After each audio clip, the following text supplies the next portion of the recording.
အိမ်လေးဒီမှာကျုံငရင်လောက်တာကျွန်တော်တို့မန္တလေးရဲ့ငရင်ပေါ့နော်ဒီမှာကျုံအိမ်လေးပြိုကုန်ပြီဗျဒီမှာပြီးကုန်ပြီလူတွေထဲမှာပြီးကုန်ပြီကျုံဒီမှာကားလေးကောလုံးပြစ်စီးကုန်ပြီဒီမှာဟိုဘက်မှာလည်းအိမ်လေးကောလုံးပြစ်စီးကုန်ပြီဗျဒီမှာဟိုဘက်တိုက်လေတော့ဟိုတိုက်လေဆိုတော့ကောင်းကြည်တချမ်းရင်ကုန်ပြီဒါဆိုလို့ရပြိုကုန်ပြီဒီမှာကောလုံးကျိုးကုန်ပြီဟောထဲမှာလူပေါ်တက်နေတဲ့လူကြဟောဒီကလဲတော့မယ်ဒီအိမ်ကလဲတော့မယ်လူနဲ့ဆင်းလာခဲ့တော့လဲတော့မယ်ဟောရှင်းလာကတော့ဒီမှာကြောက်လဲတော့မယ်ဒီအိမ်ကလဲတော့မယ်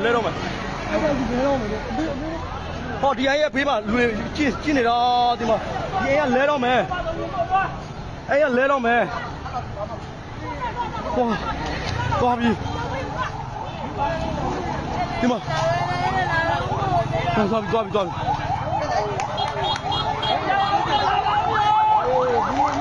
သွားပြီအော်တဘာဝပြီးရ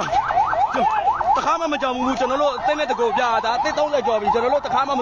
ကြောင်ရုံဘူးဗျာဒါကြီးอ่ะကျော်ဒီအိမ်ပေါ်မှာလူလေးရှိသေးတယ်ဗျာဒါအော်ပါပြီးနေကုန်ပြီဒီအိမ်ကပြီးကုန်ပြီပြားကုန်ပြီဒီမှာဒီဘက်အိမ်လေးရောဒီငရင်ကဘယ်လောက်ထိပြင်းလဲဆိုတော့ပြင်းအားဘယ်လောက်ဆိုလို့ဆိုတော့ဒီထဲမှာဘယ်ထဲမှာလဲဒီထဲမှာလူတယောက်ရှိသေးတယ်လေသွားပြီဒီမှာဒီထဲမှာလူလေးရှိကုန်ပြီသွားပြီဒီထဲမှာလူလေးရှိသေးတယ်ဝါမကြောက်ဟိုဘက်မှာလည်းကောလုံးလဲကုန်ပြီဟိုဘက်အိမ်လေးလည်းလဲကုန်ပြီဗျာဒါကြောက်